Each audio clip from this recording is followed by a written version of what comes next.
পরিস্থিতি এমন দাঁড়িয়েছে যে ডক্টর ইউনূসের নেতৃত্বাধীন যে সরকার আছে তার বিরুদ্ধে কেউ কেউ মাঠে রাজনীতি শুরু করার সম্ভাবনা তৈরি হয়েছে আওয়ামী লীগ প্রসঙ্গে। ইনফ্যাক্ট গতকালই আমি জনাব মাহমুদুর রহমান, আমার দেশের সম্পাদক, তাকে নিয়ে একটা ভিডিওতে বলেছিলাম তিনি আওয়ামী লীগকে নিষিদ্ধ করার এক ধরনের বিরুদ্ধে কথা বলেছেন। কিছু যদি কিন্তু দিয়ে বলেছেন যে আওয়ামী লীগ চাইলে রাজনীতি করতে পারে, কী করলে পারে সেটা উনি বলেছেন, কিন্তু মানে একটা ডাউনরাইট নিষিদ্ধ করে দেওয়ার যে আলাপ কোনো কোনো দিক থেকে আছে সেটাকে তিনি ওন করেননি। মজার ব্যাপার, আমাদের প্রধান উপদেষ্টা ডক্টর ইউনূস একই রকম কথা স্পষ্টভাবে আবারও বললেন। উনি আগেও বলেছিলেন, সরকারের দিক থেকে সিগন্যাল ছিল, আমি অনেকবার বলেছি যে সরকার আওয়ামী লীগকে নিষিদ্ধ করার সিদ্ধান্ত আর নিচ্ছে না, এটা সরকারের একটা পদক্ষেপ থেকেই বোঝা গেছে। আমি আজও আবার সেটা পুনরুল্লেখ করতে চাই। কিন্তু তিনি কথা বলেছেন গতকাল ইন্টারন্যাশনাল ক্রাইসিস গ্রুপের ডক্টর কমফোর্ট ইরো, তিনি আসলে আমি খুঁজে দেখলাম তিনি প্রেসিডেন্ট, তিনি ডক্টর ইউনূসের সাথে দেখা করেছেন, সেখানে আওয়ামী লীগ প্রসঙ্গে কথা বলেছেন। এই প্রতিষ্ঠানটাকে নিয়ে একটু কথা বলা দরকার। এটা খুবই গুরুত্বপূর্ণ, খুবই সুপরিচিত একটা থিঙ্ক ট্যাঙ্ক, নানান রকম ক্রিটিসিজম এটার আছে, লিবারেল একটা থিঙ্ক ট্যাঙ্ক হিসেবে পরিচিত। বিভিন্ন সময় তাদের বেশ কিছু ইভ্যালুয়েশন এবং কিছু বায়াস নিয়ে প্রশ্ন আছে, এবং আমি ধারণা করি যে এখন ভারতে প্রচুর আলোচিত একজন ব্যক্তি আছেন, ভীষণ রকমভাবে তার বিরুদ্ধে কথাবার্তা ভারত বলছে, জর্জ সরোস। আমরা সরোসের ওপেন সোসাইটির কথা জানি। সরোস এখানে আসলেন কারণ এই যে ইন্টারন্যাশনাল ক্রাইসিস গ্রুপ যেটা, এটার শুরুর দিকের যে ফান্ডিং সেটা সরোসের ফান্ড থেকে হয়েছে, এরকম তথ্য সুনির্দিষ্টভাবেই পাওয়া যায়।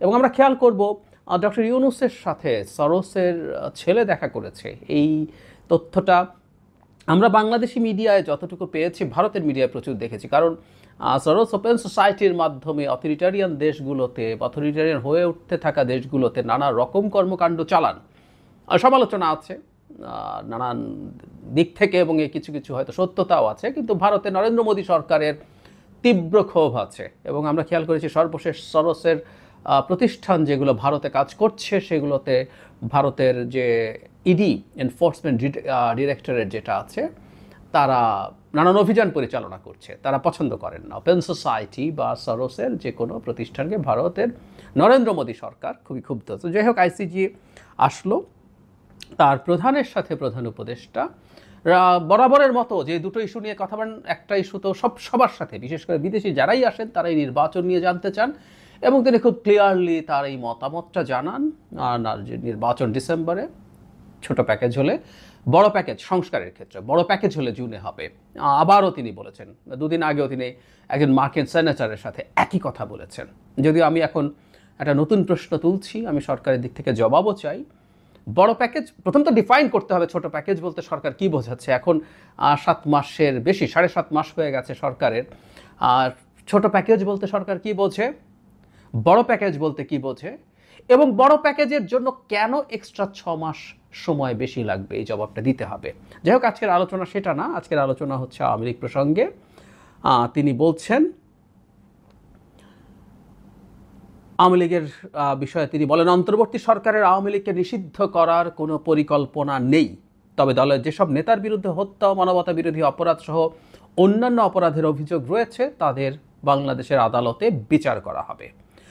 তিনি আরও বলছেন, জাতিসংঘের তথ্যানুসন্ধানী মিশনের প্রতিবেদনের ভিত্তিতে জুলাই অভ্যুত্থানের সময় সম্ভাব্য অপরাধের অভিযোগ থাকায় আওয়ামী লীগ নেতাদের বিরুদ্ধে আন্তর্জাতিক অপরাধ আদালতে হেগে মামলা করার বিষয়টি সরকার বাতিল করেনি, এটি এখনও আলোচনার টেবিলে রয়েছে বলে উল্লেখ করেন তিনি। আমি আইসিসির ব্যাপারে একটা কথা একটু বলে রাখতে চাই।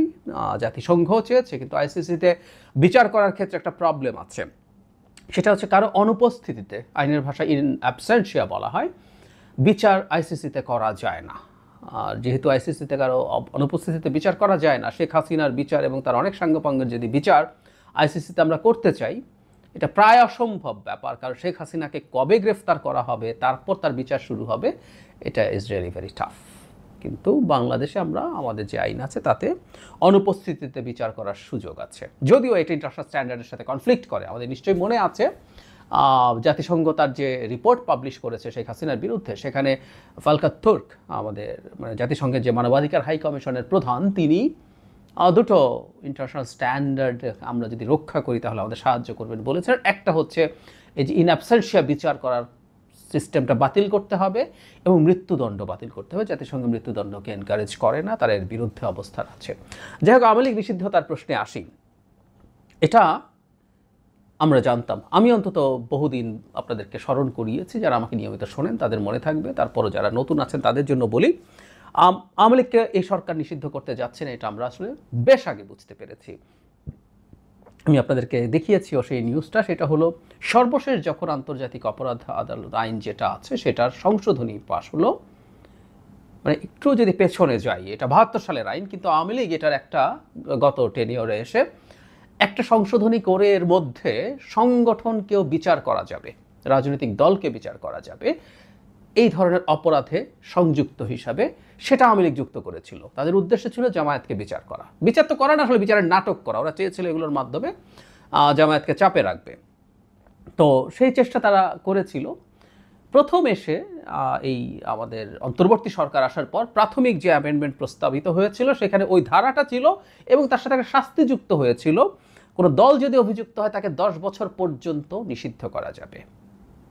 কিন্তু ফাইনাল যে আইনটা পাশ হলো সেখানে এই ধারাটা তুলে দেওয়া হয়েছে। বারবার আমরা এটাকে মাথায় ঢোকাবো, কারণ সামনে বাংলাদেশের রাজনীতি এই ব্যাপারটা নিয়ে আবর্তিত হবে, এটা আমরা নিশ্চিতভাবে বলতে পারি। যদিও সংগঠনে বিচার করা যাবে না তা না, এখানে বলা হচ্ছে যে কোনো বিচারকের যদি মনে হয় তিনি সেই ব্যাপারেও আহ্বান জানাতে পারেন, কিন্তু স্পেসিফিক কোনো ধারা হিসাবে আর এটা এই আইনে এক্সিস্ট করে না। তাহলে আওয়ামী লীগের নিষিদ্ধ করার একটা অপশন এখনও সরকারের হাতে আছে, নেই তা না।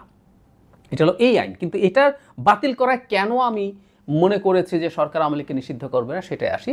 একটা রাজনৈতিক দলকে নিষিদ্ধ করার আরেকটা আইন আছে, সেটা হচ্ছে 2009 সালের সন্ত্রাস দমন আইন। সেই আইনের একটা ধারা মোতাবেক কোনো দলকে যদি সন্ত্রাসী দল হিসাবে ডিফাইন করা যায় তাহলে তাকে এক্সিকিউটিভ অর্ডারের মাধ্যমে সরাসরি নিষিদ্ধ করে দেওয়া যায়। আর শেখ হাসিনার পতনের 2-3 দিন আগে জামায়াত এবং শিবিরকে এই আইনের মাধ্যমে নিষিদ্ধ করা হয়েছিল, এর আগে হিজবুত তাহরিরকেও তাই করা হয়েছে। কিন্তু এটা এখন সরকারের হাতে আছে, কিন্তু থাকলেও সরকার এটা করবে না, কারণ আওয়ামী লীগের মতো একটা দলকে এক্সিকিউটিভ অর্ডারে নিষিদ্ধ করা নিয়ে প্রচুর সমালোচনা আসবে। সমস্যা হচ্ছে একটা বিচারিক প্রক্রিয়া যদি চলে, সেটায় যেটা দাঁড়ায় সেটা হচ্ছে বিচারিক প্রক্রিয়ায় প্রত্যেকের আত্মপক্ষ সমর্থনের সুযোগ থাকে। আওয়ামী লীগের সেই সুযোগ আছে। আওয়ামী লীগের সেই সুযোগ যখন থাকতো বিচারিক প্রক্রিয়ায়, সেটাই যদি সরকার নিষিদ্ধ করার চিন্তা করলেও বিচারিক প্রক্রিয়ার মাধ্যমে করত। নিষিদ্ধ হতো কি না এটা নিশ্চয়ই সরকার বলতে পারবে না, কারণ এটা বিচার বিভাগের প্রশ্ন, কিন্তু বিচারিক প্রক্রিয়ার মাধ্যমেই সরকার সেটা চাইতো। আমরাও যদি কেউ চাই সেইভাবেই চাওয়ার কথা। সো এক্সিকিউটিভ অর্ডার দিয়ে করা যায় যদি কেউ বলিও, আসলে লাভ নেই। আর সরকার এটা স্পষ্ট করে দিয়েছে যে তারা এটা নিষিদ্ধ করছে না। এখন যেটা দাঁড়াবে, মানে আওয়ামী লীগকে পুনর্বাসন করার জন্য এবার ডক্টর ইউনূসও গালি শুনবেন কিনা আমি জানি না, কেউ কেউ কিছুটা শুরু করেছেন। মানে এই মানুষটা এত বড় বিভিন্ন বিচারে, এবং প্রায় বলি কথাটা, সমালোচনা করি সরকারের অনেক অদক্ষতা আছে, মানে সব ব্যাকগ্রাউন্ড মাথায় রেখেও এই সরকারে মানে এই দেশের কোথায় কোথায় কী কী ধ্বংস শেখ হাসিনা করে গেছে যথেষ্ট ভালো জানি, খোঁজখবর রাখি, বছরের পর বছর এগুলো দেখেছি, এগুলো নিয়ে কথা বলেছি। এই প্রেক্ষাপটে সরকারের আরও ভালো করার সুযোগ ছিল। মানে সরকারের ব্যর্থতা আছে এবং সেই ব্যর্থতার কারণে প্রধান দায়ভার যে কোনো সবসময় যেটা হয় টিম লিডারকে নিতে হয়, আমাদের প্রধান উপদেষ্টাকে নিতে হবে।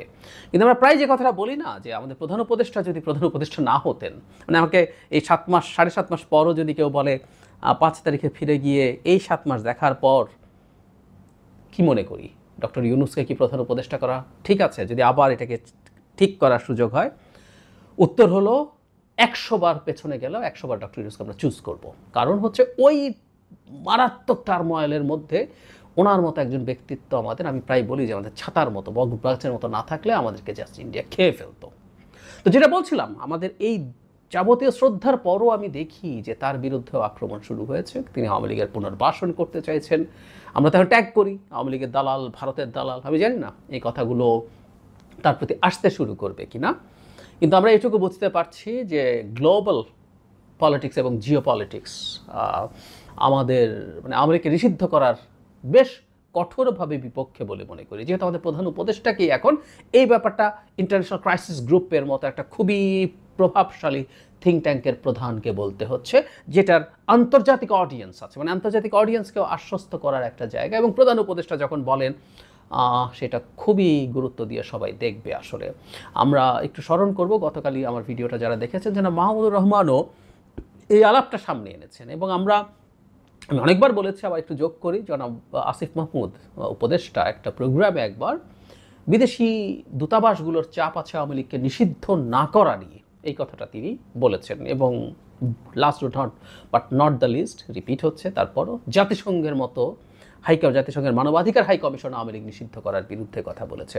সব কিছু মিলিয়ে আমার মনে হয় এখন পরিস্থিতি এরকম দাঁড়িয়েছে, আওয়ামী লীগ নির্বাচনে অযোগ্য হচ্ছে না, এবং সেটা দূরেই থাকুক যে সে নিষিদ্ধই হচ্ছে না। পরিস্থিতি এখন এই জায়গায় এসে দাঁড়িয়েছে, এবং এটাই সামনের রাজনীতির বিষয় হয়ে থাকবে। বিশেষ করে নতুন যে পার্টি এনসিপি, তারা আওয়ামী লীগের বিরুদ্ধে তাদের অবস্থানটাকে প্রধান রাজনৈতিক একটা জায়গা করে তুলেছেন। নট অনলি দ্যাট, খুবই পাওয়ারফুল, খুবই ইনফ্লুয়েন্সিয়াল বেশ কিছু সোশ্যাল মিডিয়া ইনফ্লুয়েন্সার্স আছেন যারা এটার বিরুদ্ধে দাঁড়িয়েছেন। আমরা সামনে এখন দেখব আসলে এটা কি দাঁড়ায়। এর মধ্যে নানান দলের নানান কৌশলী অবস্থান আছে।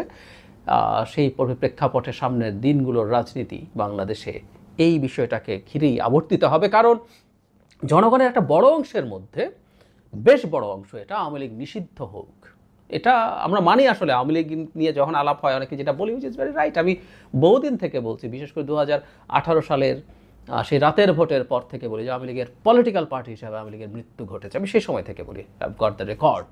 সো যেটা রাজনৈতিক দলই না, তার রাজনীতি করার অধিকার কেন থাকবে? নট অনলি দ্যাট, শেষ পর্যন্ত দল হিসাবে তারা মারাত্মক সব সন্ত্রাসবাদী কর্মকাণ্ডে লিপ্ত হয়েছে। সর্বশেষ উদাহরণ হচ্ছে 4 আগস্ট, শেখ হাসিনা পালিয়ে যাওয়ার আগের দিন, যখন সম্ভবত সেনাবাহিনী আর কোনোভাবে রাজি হচ্ছিল না, পুলিশকে বিজিবিকে দিয়ে আর পারা যাচ্ছিল না, তখন আওয়ামী লীগকে ঘোষণা দিয়ে মাঠে নামিয়েছিল।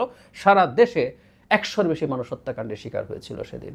সো আমাদের হাতে যথেষ্ট ডকুমেন্ট আছে, এটা একটা সন্ত্রাসী দল, এটাকে গ্যাং দল বলতে আমি রাজনৈতিক দল বোঝাইনি, সবই করা যায়। কিন্তু প্রেক্ষাপট সম্ভবত এখন এই জায়গায় এসে দাঁড়িয়েছে যে আওয়ামী লীগ নিষিদ্ধ হচ্ছে না।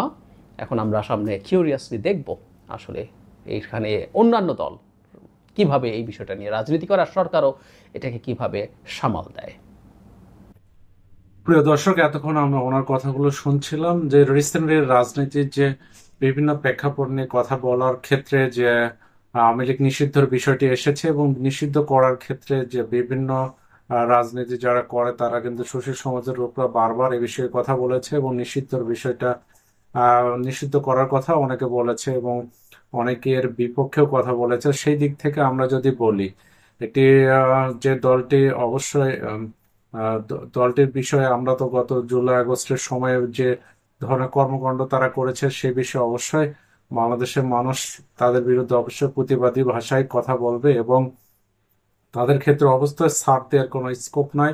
সেই দিক থেকে যদি আমরা চিন্তা করি, বিভিন্ন রাজনীতির বিভিন্ন প্রেক্ষাপটে তারা যারা এই বড় বড় রাজনীতি মানে মানে তত্ত্বাবধায়ক সরকার ইন্টার গভর্নমেন্টের প্রধান হিসেবে যিনি আছেন, এবং বিভিন্ন রাজনীতিতে যারা বড় দলগুলো আছে, তারা বিষয়গুলো আরো ভালো বলতে পারবে। এবং সেই দিক থেকে যদি আমরা বলি, সুশীল সমাজের মানুষের যারা সোশ্যাল মিডিয়ায় কথা বলে এবং রাজনীতি বিশ্লেষণ করে দীর্ঘদিন ধরে, তাদেরও ভবিষ্যৎ বিষয়গুলো দেখার বিষয় রয়েছে, এবং রাজনীতিতে কারা থাকবে এবং কোন দলগুলো এই দেশের মানুষের জীবন একবার নষ্ট করে ফেলেছে এবং দেশের বিভিন্ন সময় দেশকে খুব খারাপ অবস্থায় নিয়ে গেছে, অর্থনৈতিক, সামাজিক, আইন শৃঙ্খলা এবং বিভিন্নভাবে নানা অপকর্মের সঙ্গে জড়িয়ে এদেশের মানুষকে প্রতিনিয়ত প্রতারিত করেছে।